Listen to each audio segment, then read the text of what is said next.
अब 200-250 ਜੇ ਬੋਤਲਾਂ ਵਾਵਾ ਹੋ ਜਾਣ ਤੇ ਦੇਖੋ ਤੇ ਜਿਹੜਾ ਕੁਛ ਲੱਭੇ ਲੈ ਜੀ ਜਾਏ।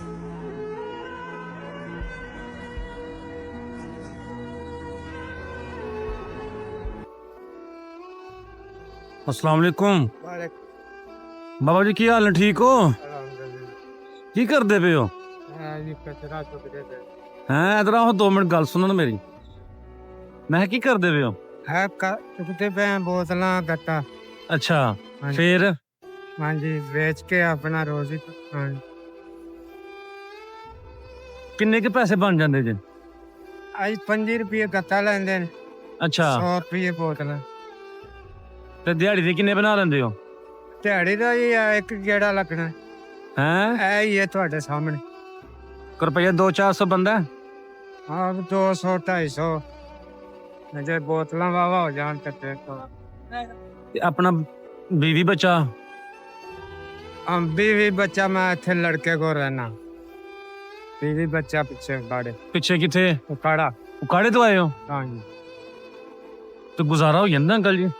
बस जी वो अपना को खान पीन बन जाता ते जेड़ा कुछ लभे लै जी जाए। किराए ते रहने जी पत्ती दा बिल ते किराया पा के मतलब 1500-20 हज़ार तक पाए। ते ए की जे जेब च? जी कागज है। अच्छा कागज रखे ने। ते की तुहाडी उन खिदमत सेवा करी है? मेहरबानी शुक्रिया शुक्रिया जनाब मेहरबानी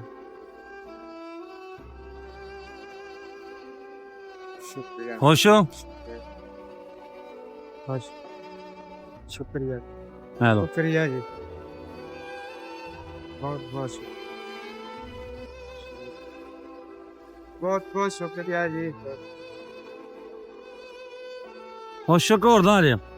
शुक्रिया जी ला आपको हाथ करा अपनी दुआवां च तुसें याद रखना है। आपको अल्लाह पाक मदीने ले जा। अल्लाह आपको तंदुरुस्ती दे।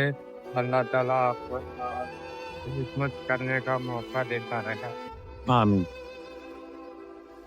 शुक्रिया जी बस अपनी दुआवां तुसें याद रखना है। ठीक है? जब कभी तो आके हाँ बिल्कुल ठीक हो। ओके जी ओके जी, अल्लाह हाफिज।